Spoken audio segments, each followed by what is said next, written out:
¿Qué tal? ¿Cómo les va? Llega diciembre y, por supuesto, desde hace unos días estamos pensando en la Navidad. ¿Dónde lo vamos a pasar? ¿Cómo vamos a viajar? ¿Con quiénes nos vamos a reunir? ¿Qué vamos a poner en la mesa? Para algunos no es exactamente un problema, aunque hay dificultades. Pero para millones es un drama pensar qué van a poner en la mesa. Por eso es muy importante lo que el gobierno ya está pensando, el nuevo gobierno. Una Navidad completamente distinta a la del año pasado. Una Navidad que se parezca a aquellas del 2015, 2014, cuando la gente ganaba por encima de lo que la inflación le llevaba. Estamos ahora con la sensación de que esto que va a intentar el gobierno y que destacamos de una manera especial, va a servir, va a ayudar. Estamos hablando de tener precios cuidados, de encontrar una canasta, lo podemos poner seguramente. Navidad con el pan dulce adentro y no con el pan dulce en la imaginación. Los precios cuidados y la canasta navideña que prepara el gobierno. Es interesante que podamos hablar de esto durante un encuentro de sectores supermercadistas con culfas. Hablaron con el ministro de los abusos en la remarcación que hubo en aceites, en harinas, en artículos de higiene, justamente en la Navidad. Esto es algo que no se puede tolerar y seguramente esto estará en el tapete en cada una de las discusiones. Escuchemos a Culfas. Tenemos un objetivo muy claro de tener una política absolutamente alineada. Ya sabemos lo que ocurrió en el pasado cuando había una política económica muy segmentada, donde había decisiones macroeconómicas por un lado, desalineadas de la política energética o productiva o monetaria. Es muy interesante. La política tiene que estar por encima de la economía. Si no, no camina. En los años 90 siempre se estiló que el ministro de Economía mandaba mucho más que el presidente, Cavallo mucho más que Menem, por ejemplo. Cuando llegó Néstor Kirchner puso la política por encima de la economía y la economía estuvo al servicio de lo que la política dictaba, en la medida de sus posibilidades. Después eso quedó de lado y ahora se está recuperando, porque hay que tomar medidas que permitan que haya un poco del derrame famoso que tanto se menciona el neoliberalismo.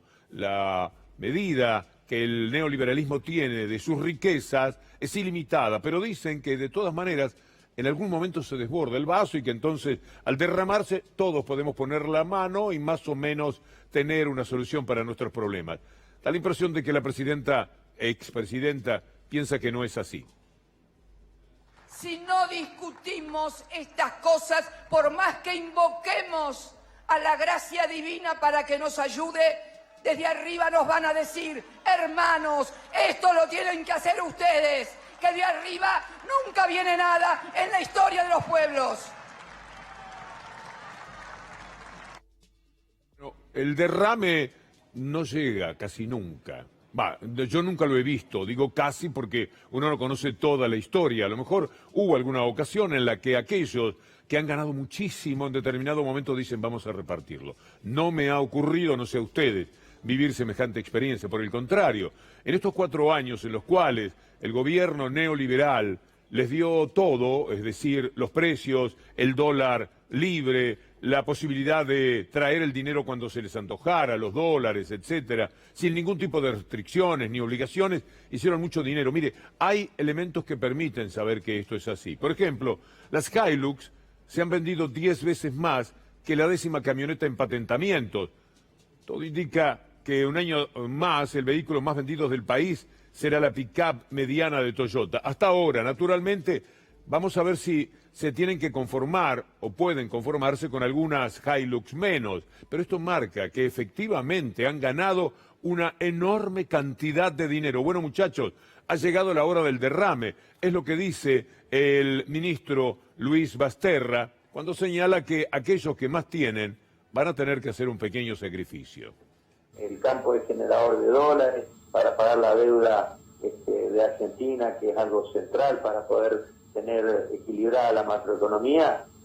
Todos los sectores que más tienen van a seguramente tener que hacer mayor esfuerzo de los que menos tienen y que realmente están atravesando una situación angustiante. Parece la cosa más justa del mundo, es así. Si de otra manera no hay mundo, no hay patria.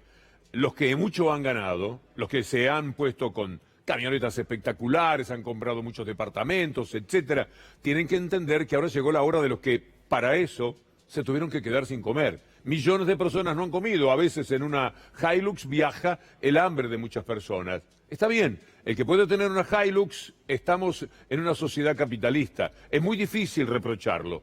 Pero también cuando vienen por nosotros, cuando vienen para reclamar que algún esfuerzo tenemos que hacer, no hay que poner el grito en el cielo. Les digo esto porque la mesa de enlace ya está pensando en hablar con la gente del gobierno para pedirles que no vuelvan retenciones que a ellos los puedan perturbar.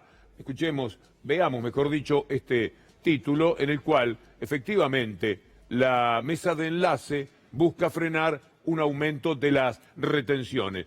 Le presentarán a Basterra una propuesta de reforma tributaria y uno espera que Basterra les diga, miren muchachos, no es posible, vamos a tener que ajustarnos un poco, ya se ganó mucho. Si no, ¿dónde está la famosa teoría del derrame? Ustedes nunca derraman aquello que están prometiendo. Entonces, hay que recordar además que las retenciones no son cosa tan solo de los gobiernos progresistas, también son cuestión de aquellos gobiernos que ya no pueden más porque se endeudan, porque no tienen la menor idea de cómo gobernar. Por un lado o por otro siempre le están pidiendo algo a los que más tienen. Aunque en algún momento, para llegar a esta Hilux, para llegar a esta notable economía en la que han hecho dulce con la plata, fue necesario que aquella mañana, al comienzo de su gobierno, entre los maizales, les anunciara Mauricio Macri que se terminaban las retenciones. ¿Se acuerdan? Como prometí durante toda la campaña, hoy, apenas aterrice de vuelta en la Ciudad de Buenos Aires, voy a firmar el decreto por el cual la Argentina pasa a tener retención cero a las exportaciones regionales.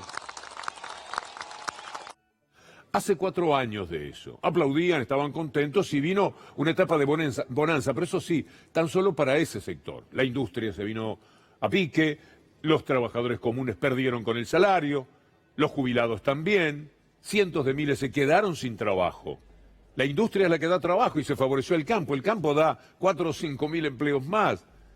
Se entiende porque no es estrictamente egoísmo, pero no los necesitan, tienen unas máquinas fantásticas, donde trabajaban antes 50, de repente ahora se precisa 1, 5 o en todo caso 10. Por ahí viene el problema. Pero hay que recordar que el mismo hombre que les dijo y recibí aplausos tal como les prometí, vamos a quitar las retenciones, las puso de nuevo. Vamos a pedirles a quienes tienen más capacidades para contribuir. Me refiero a aquellos que exportan en la Argentina, que su aporte sea mayor. Hoy mismo el ministro Duhovne va a darle detalles sobre este punto. Sabemos que es un impuesto malo, malísimo, que va en contra de lo que queremos fomentar, que son más exportaciones para generar más trabajo de calidad en cada rincón de la Argentina. Pero que les tengo que pedir que entiendan. No solamente les pedía que entendiesen, sino que además les decía, hay que pagar los impuestos con alegría, la alegría del que mucho tiene, y entonces ahora puede disfrutar de la promesa neoliberal de que va a llegar el derrame. Lo decía el propio Macri. Hay un compromiso que también hay que cumplir, que es pagar los impuestos. Porque ahora los vamos a administrar bien, los vamos a cuidar. Entonces no hay ninguna excusa. Entonces, si hay más... Los administró fantástico, el país se hunde, se cae a pedazos con los impuestos que le sacó. Porque ¿qué se hizo con esos impuestos? ¿Se ayudó a que la gente coma mejor? ¿Se evitó la caída de 6 millones de personas que estaban en la clase media en la pobreza? No, no sirvió para nada, lo administraron muy mal porque además no tienen idea, no tuvieron idea de nada de lo que es gobernar. Todos ellos, hasta los 30, 35 años, eran muchachos buenos mozos, que daban vueltas y disfrutaban de la plata de papá, nunca hicieron nada. Los más o menos lo ayudaban en los estudios y se recibían de algo, pero trabajar, lo que se dice trabajar, no lo habían hecho. Por eso no entienden demasiado del trabajo. Y por eso cuando llegaron al gobierno, creían que su papá estaba detrás para decirle cómo se hacen las cosas. No, ahora estaban solos y lo hicieron muy mal. Administraron pésimamente aquello que habían prometido, cuando pedían más impuestos, administrar mejor. ¿De lo que se trata? es de evitar que la desigualdad tan pavorosa de América Latina vuelva a caer, como ya ocurre en este tiempo, sobre la República Argentina. No es posible vivir en medio de tanta, pero tanta desigualdad. En eso, como en tantas cosas, tiene mucha razón esta señora. Yo pienso que vamos a poder abordar racionalmente una mejor distribución de los recursos para que no haya tan pocos privilegiados y tantos necesitados en este bendito país. Se trata nada más que de eso. Se trata hasta de poder disfrutar mejor. El capitalismo es goce. A veces he pensado que ese goce es mayor si los demás no gozan. Me parece que es una cosa muy egoísta, pero a alguno puede ser que le suceda. Porque tanta pasión por la desigualdad como tenía el gobierno anterior y sus seguidores no se puede tener. Se hace un mundo invivible, se hace un mundo peligroso por otra parte. Aún vivimos del milagro de que millones de personas que son arrojadas fuera del sistema, a pasar hambre, a no poder educar a sus hijos, al otro día salen a buscar trabajo y no salen de caño. Este es el milagro del neoliberalismo y del capitalismo. Entonces no se puede jugar con estas cosas, porque el neoliberalismo siempre aumenta las dificultades para vivir hasta de los que viven bien. Una perlita que encontramos es que en el programa de radio que hago por las mañanas, hace 4 años hablamos con Martín Guzmán. No se sabía, por supuesto, bien quién era Martín Guzmán, pero algo de él nos llamó la atención, nos interesó ese hombre que ha vivido en los Estados Unidos y que desde allí nos hablaba de gastar en la gente, ese título que tenemos ahora.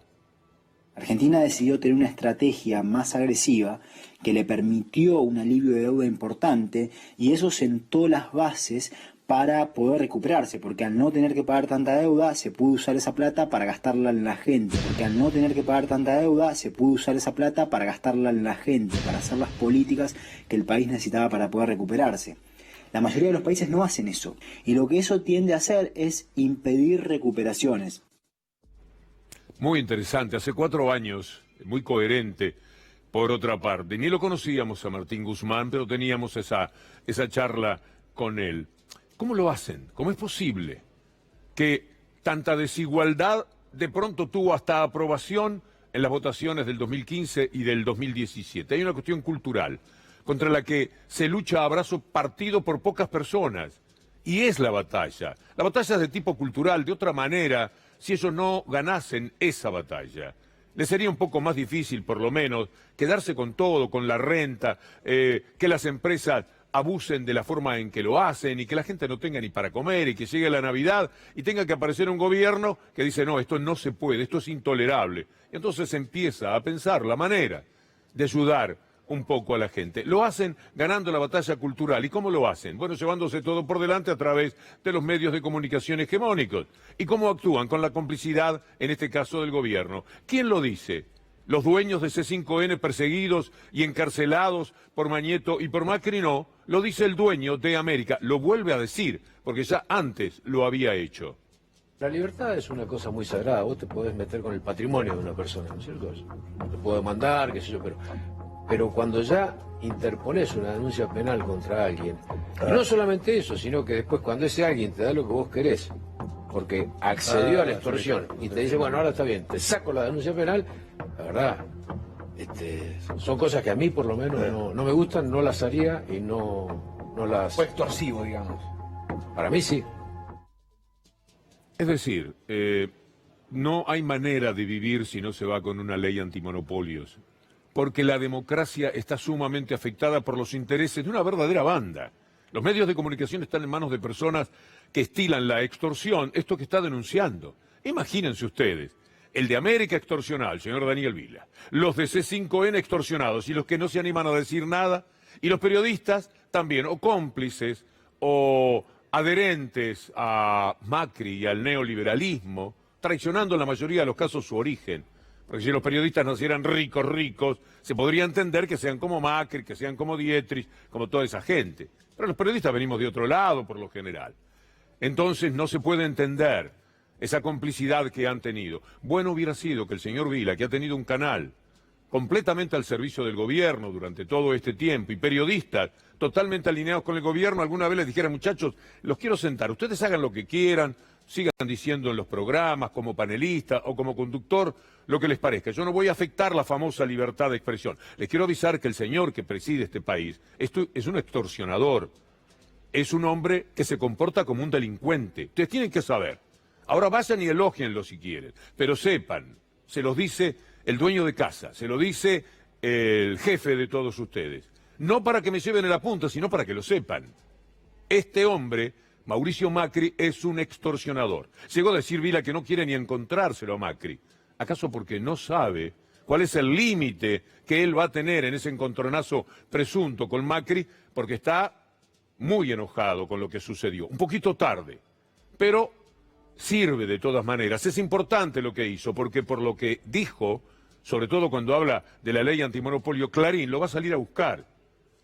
Un día de mi cumpleaños, 26 de diciembre, pero de hace 4 o 5 años, 6, 2013 o 2014, puede buscar. Verá cómo Clarín le pegaba y le pegaba a Vila, porque también estaban en un litigio como este. Entonces, Clarín pone todos sus tanques de guerra, toda su basura, en aquel caso contra Vila. Lo recuerdo muy bien porque era un día que en lo personal me llamó la atención. Bueno, si le pasa a Vila, es muy comprensible que me pase también a mí, pero primero veamos cómo Vila sabe que todo este tema no solo es Macri, es Clarín también. Por eso es que habla de los monopolios, porque lo que a él le quería quitar Macri, y para eso lo extorsionaba, lo perseguía, lo amenazaba, era para el que les dije, era para Mañeto de Clarín, lo dice Vila. Cuando él asume me pide que la empresa que yo represento, Supercanal Link, le devolviéramos al Estado el espectro. Nosotros estábamos en una situación de conflicto, habían unas medidas judiciales que paralizaban el espectro y él me pidió que se lo reintegrara, que se lo devolviera, porque lo tenía comprometido con Clarín. Lo tenía comprometido con Clarín. La cara del periodista que estaba entrevistando era, ¿puede ser lo que estoy escuchando? Sí, efectivamente. Pero nunca se actúa en consecuencia. Después que uno sabe claramente cómo son las cosas, tiene el derecho y la obligación de proceder de acuerdo a eso que conoce. Nosotros lo venimos haciendo desde antes, por eso es que cuando el gobierno consiga un tal Orlito Terranova que se quería quedar con el gobierno, el hombre la tenía particularmente conmigo y me quería echar de aquí de todas las maneras posibles. Gustavo, estuvo un intercambio de mucha info con tus abogados. Te espero a la reunión a las 14 horas. Quiero el mandato de gestión, el acuerdo entre partes. Yo a las 18 del martes lo veo Iguacel. Atención. Yo el martes a las 18 lo veo Iguacel. Además, estamos terminando de armar la charla con Quintana. Iguacel, Quintana, las provincias. A 2 semanas de iniciado el tema puede decir lo que ayudas son. Escucha esto, ¿no? Escuchá lo que decía. Los honestos, los probos, los que amaban la libertad de expresión. Escuchá lo que dice. A 2 semanas de iniciado el tema, se puede decir que los que ayudan son Emilio Monzó, Nicolás Caputo, Ernesto Sanz, José Torello y Pepín Rodríguez Simón, el operador de Mauricio Macri. Todos estos muchachos, toda esta banda de delincuentes, eran los que querían quedarse con este medio y reventar a las provincias, es decir, a los ciudadanos de otras provincias, para que aportaran fondos de manera ilegal. Y hablan en inglés, to the list, borrador del nuevo nombre que reemplaza al Grupo Indalo, el plan de salida a corto plazo de Víctor Hugo Morales. Mirá, querían recagar a trompada a Víctor Hugo Morales. ¿Por qué? Estos son los amantes de la... Pero esto, puertas adentro, se sufría de otra manera. Ya me había ocurrido que Macri les había dicho a los de Radio Continental que me tenían que echar si querían pauta. Me ofrecían un dineral que no se puede creer para que me fuera porque iban a ganar muchísimo más con la pauta que le prometían si me echaban a mí. Bueno, estos son los avatares de la vida periodística y es bueno que ese mail de Orlito Terranova a Fabián de Sousa, uno de los propietarios de C5N, lo dijese de esa manera tan elocuente que con generosidad documenta ADN con Tomás Méndez. Pero Cristóbal López, el otro de los dueños de Indalo, también lo sabía, que le querían quitar el canal para ponerlo al servicio de Macri y contra la expresidenta. La gente compró el bombardeo de Clarín y de La Nación. Cristóbal López se robó 8.000 millones de pesos. Señores jueces, yo no me robé un centavo. Ya con 3 años de estudiar las empresas, poco más, 3 años y medio, debería haber aparecido algún cheque a nombre mío, alguna desviación de plata. Jamás retiré un peso de Oxa ni del Grupo Indalo, porque yo no vivía de eso.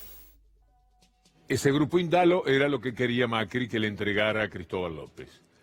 Pudo haber salvado probablemente todo lo de Oil, porque aún no empezaba entonces la persecución, es decir, las empresas que verdaderamente le daban dinero, pero querían esta.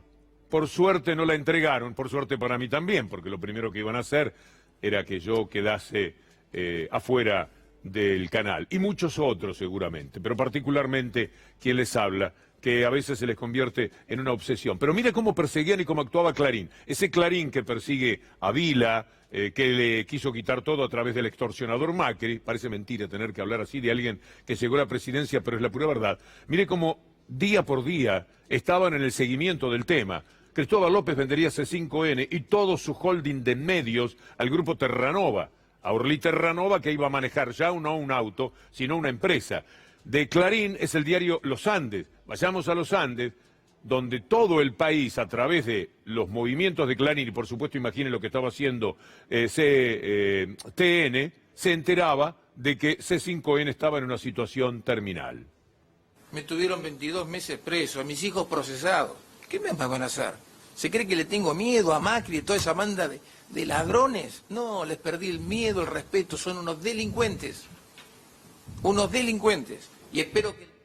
Y tiene toda la razón. Yo firmo, acompaño esta aseveración. Pero siempre es bueno tener pruebas, porque si no, parece que son conceptos. Él que dice estos son unos delincuentes, y yo que adhiero.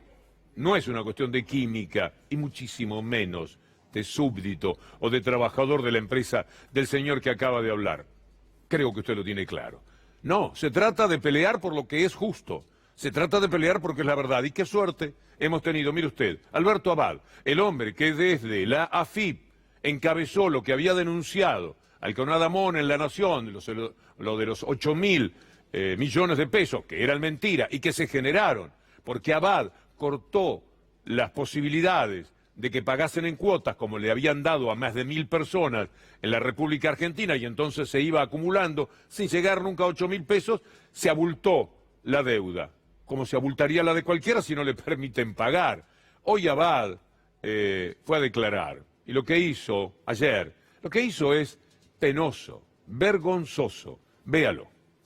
Este impuesto estaba excluido de la posibilidad de incluirlo dentro de planes de pago. Yo voy a objetar el segundo periodo. El segundo vamos a dejarlo. La reformulo y si sabe si durante su primer gestión a cargo de la AFIP o durante la gestión de Ricardo Echegaray estaba excluida la posibilidad de regularizar deuda por ITC. No sé. No lo sabe. Bien, mi pregunta básica es, para no empezar a repetir, es sobre la situación fiscal de Oil Combustibles. ¿Va a contestar alguna pregunta o no? No. Bueno, entonces no va a contestar preguntas sobre Oil Combustibles. No. En todo momento dijeron que no sabían. No sabía, el abogado en determinado momento le pregunta, ¿sabe por lo menos qué es Oil Combustible? Dijo que no. Y fueron 2 personas, 2 años presas. Es increíble lo que ha pasado en la Argentina, porque Abad actuaba a nombre de los medios de comunicación y de Mauricio Macri, que quería condenar a Cristóbal López y a Fabián de Sousa, siempre pensando en Cristina Fernández de Kirchner. Es inadmisible.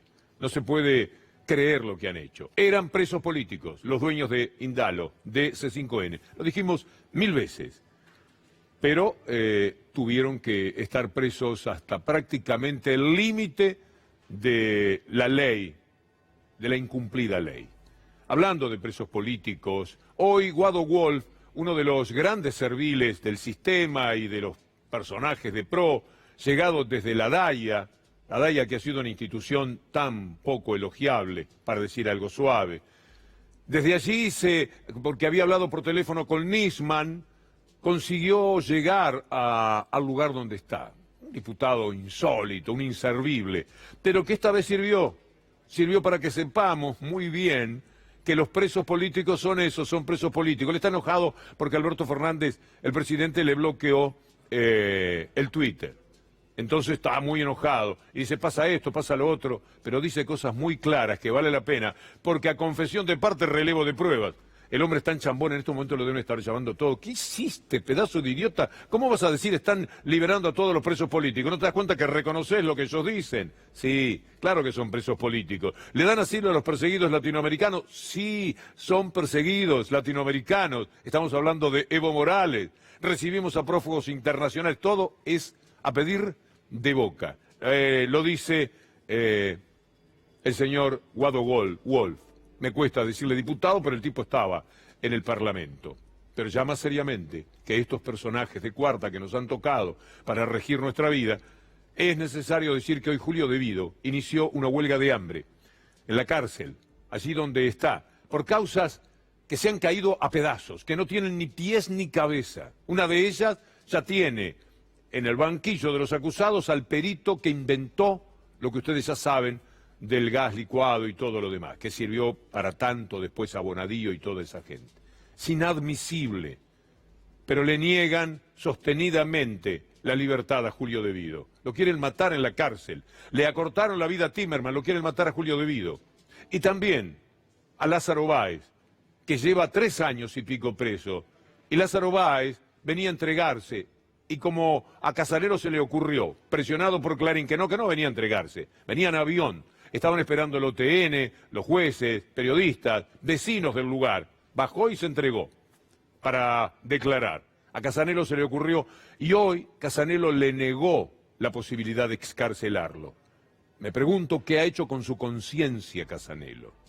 Qué liviandad extraordinaria, casi envidiable, porque así vivir sin conciencia, la verdad, que se hace bastante más fácil. ¿Qué hace con el prestigio que tiene? 2 o 3 de los muchachos que yo trato pidiéndoles muchas veces información suelen decirme, no, ¿sabés qué buen tipo Casanelo? ¿Cómo va a ser buen tipo?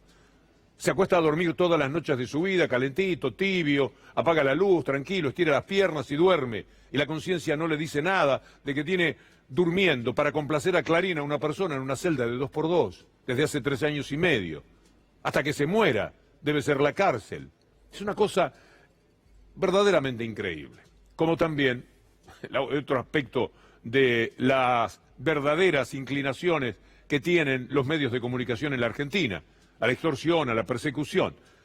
Daniel Santoro, después hay otro Daniel Santoro, por suerte, el país tiene 2 que yo conozca. Daniel Santoro. Hay un De Vido, escuchémoslo a De Vido conversando hoy con mi amigo el flaco Daniel Tonietti.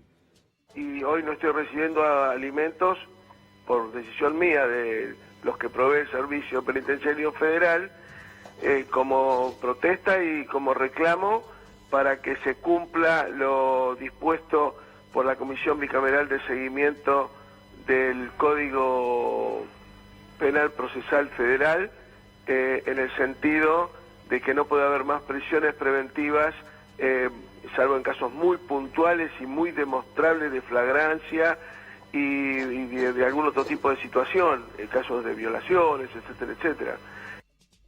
Sí, ayer o antes de ayer le mostrábamos el caso de La Pampa del doctor Pierri, que sacó una persona acusada de narcotráfico, nada menos, y lo sacó justamente en el cumplimiento de lo que los legisladores acaban de disponer. Les hablaba de Daniel Santoro, lo citan a indagatoria por tentativa de extorsión, en un caso que se tramita en Comodoro Pi por el juez Rodríguez. A propósito de Santoro, Olga Warnat, una periodista recordada, que ha estado algunos años en México y que no sé si está volviendo ya a la Argentina, se encontró con todo este panorama, el estado de cosas brutal que tiene el periodismo, y charlando con Gustavo Silvestre, entregó alguna opinión, sobre todo la perplejidad que tenía de que cientos de periodistas, naturalmente presionados por el mundo mañeto, pero también por complicidad, por pertenencia, por sentido corporativo, habían hecho una solicitada para defender a Santoro.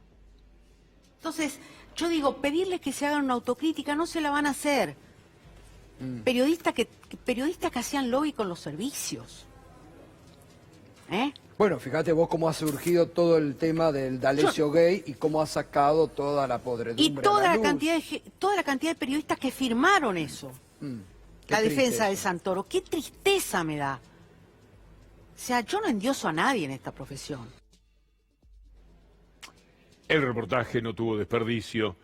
Hemos conservado partecitas como esta porque sabíamos que en algún momento nos iba a servir para tener una opinión de las que uno entiende que valen, porque todo lo que se juega vale en un mundo donde hay tanto tibio, tanto camino del medio, que siempre téngalo en cuenta, son mucho peores que los tipos que identifican de un lado o de otro, se llamen como se llamen, porque dicen cosas más fuertes. Bueno, por lo menos de eso se sabe qué es lo que piensan. Los otros son unos pobres acomodaticios que viven para un lado y para otro. Como te digo una cosa, te digo la otra.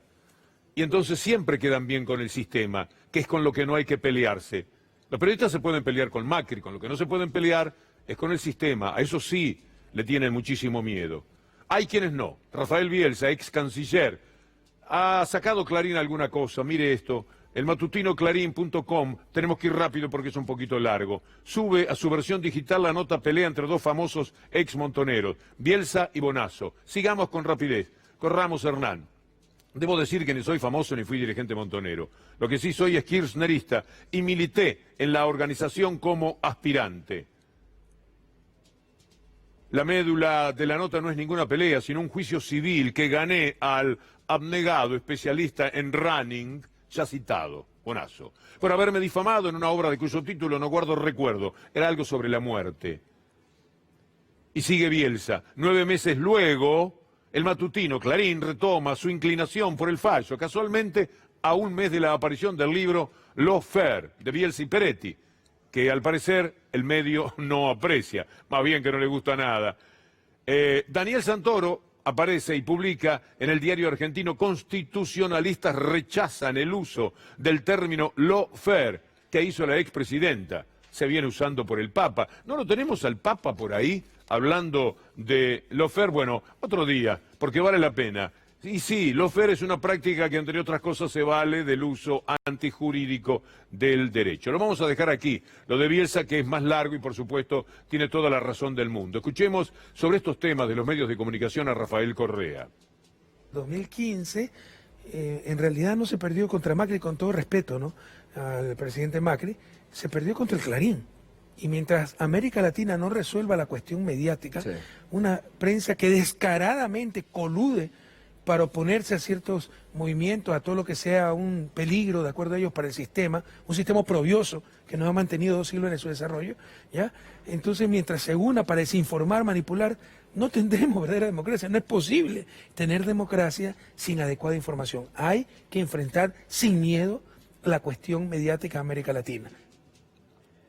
Santas palabras, de verdad, divinas palabras. Y habrá que luchar a muerte. Daniel Vila, el dueño de América, propone aplicar la ley antimonopolio. Algo hay que hacer.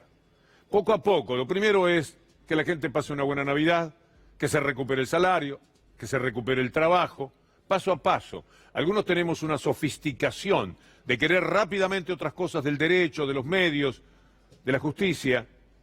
Pero primero está lo primero. Hay que sacar a la gente del pozo atroz al que lo arrojó la insensibilidad neoliberal. Tendremos paciencia, pero hay que hacerlo, porque si no, de nada sirve ayudarlos en esta Navidad, porque vendrán otras Navidades en las cuales aparecerá otra vez un gobierno neoliberal llevado de la mano por estos medios mafiosos de comunicación, que son los que dominan a la democracia, no solamente en la Argentina, sino en toda América Latina, pero en ningún lado como en la Argentina.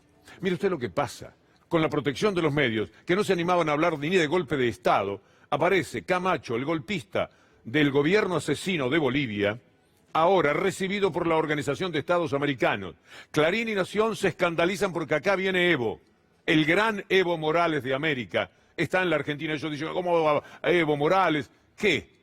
Evo Morales es tanto más decente que todos ustedes. Y al mismo tiempo, la Organización de Estados Americanos, y de eso no dicen nada, lo recibe a Camacho. Lo podemos ver otra vez en la foto. A Camacho, recibido por Luis Almagro. Todas estas cosas, estos odiadores, no nos olvidemos, ahí está. Mire qué simpático ese Camacho. Volteó un gobierno, por supuesto con la ayuda del ejército, de la policía, de la oligarquía pestosa de Bolivia, y se quedaron con el gobierno, y ahora lo recibe Almagro de la OEA, pero ¿sabe el nombre de qué lo recibe? De la democracia. El nombre de la democracia y de la libertad de expresión. Son capaces de hacer cualquier cosa y llevar a la gente al odio. El odio de este personaje cordobés que no hay que olvidar. Porque este es uno más de unos cuantos miles que piensan de esta forma. Sin dudas, dijo este cordobés, tipo destacado socialmente, parece mentira. Que nuestro país hoy está de luto, verdadero asco me da. Ahora yo me pregunto, ¿cómo no haber estado ahí y poder haberle descargado una bala en la cabeza a la sinvergüenza de Cristina? Y justo hoy, mire, esta es una lawfare, aquí tiene, mire la noticia que daba, que es mentira, justo hoy a la enferma Tilinga de la hija le dieron el alta médica en Cuba. Qué casualidad, qué grado de odio. Para saber un poco del personaje, unos pocos pensiones de quién se trata. Es de San Francisco, de donde era Dante Panzeri. Qué diferencia. Dirigente sindical, se trató de ladrona y chorra a Cristina. Esta es una tal Delicia Codigone de la Unión Ferroviaria, también llevada, arrastrada por ese odio que no tiene límites, ese odio que había llevado el gobierno de Macri, como documenta la película Tierra Arrasada, a quitar la luz a Eva en la avenida 9 de Julio. Un momentito, podemos esperar. Está lo de... Pónganlo, a ver. Por eso nosotros como Unión Ferroviaria, por el bien de todos, esperamos que gane Fernández Fernández. No será lo mejor, pero tampoco tenemos mucho para elegir. Al margen de lo que no se pueda decir de Cristina Fernández de Kirchner, que es una ladrona, es una chorra, Cristina Fernández de Kirchner. Mire cómo le hacen la cabeza a la gente. Pobre mujer, ya no es un empresario de la derecha, ya no es alguien que manejaba los metalúrgicos como ese infeliz de Maggi queriendo meterle una bala, porque a esto llevan los medios, a que esté bien cualquier cosa. Una vez titularon, dentro de poco se los voy a mostrar, titularon, Cristina Fernández, la presidenta, fue operada del cáncer que no tuvo. No importa nada. Van por cualquier cosa. Usted no lo cree, se lo voy a mostrar próximamente, porque en los días de enero creo que era. Estaba en el verano cuando leí ese título. Bueno, nos vamos con la luz que volvió, como no podía ser de otra manera para Eva. De todas formas, siempre estuvo en los corazones la luz de Eva. Vamos a saltearnos la película donde se mostraba Tierra Arrasada, que apagaban la luz de Eva y cómo lo hacía Macri y toda esa gente. Vamos a lo de anoche, con la voz de Daniel Santoro, el artista que hizo esa obra, uno de los dos artistas que lo hizo. Contra el discurso del odio, allí estaban dirigentes políticos y la gente poniéndole luz otra vez en la avenida 9 de Julio a Eva Perón. Fue un momento, una epifanía así de felicidad, nos quedamos todos como embobados, mirando para arriba. Estaban los ministros, estaban todos los empleados. Yo me imaginaba ese edificio como una especie de termotanque gigante y que se encendía la llama del piloto, se encendía Evita y creo que ese va a ser el piloto que enciende todo lo demás. La economía incluida, como un vórtice de buena onda, ¿viste? Entre todo, sobre todo se ve mucho entre los empleados, la alegría entre los empleados del Estado. Allí estaba Evita otra vez iluminada. Sí. ¿Qué tal, Julián? ¿Qué tal, Víctor Hugo? ¿Cómo estás? Bueno, qué lindo símbolo, ¿no? Yo hablaba más temprano de trabajar en gran medida en el sentido que está detrás de las acciones, detrás de las palabras, y esto claramente tiene que ver con eso, la reconstrucción, ¿no? Volver sobre las heridas que tienen un carácter simbólico y que tienen de alguna manera también una historia para todos los argentinos. Bueno, esto es sanar un poco, ¿no? ¿Qué es lo que viene ahora?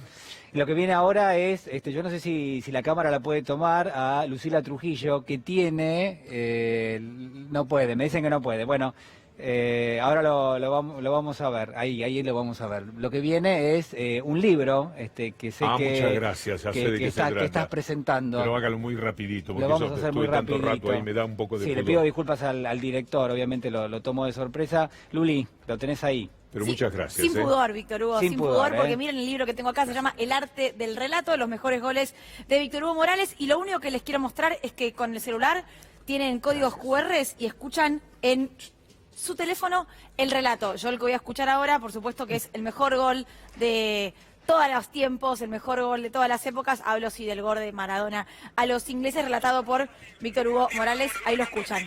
Este libro de edición Coligüe. Tanda, ya venimos.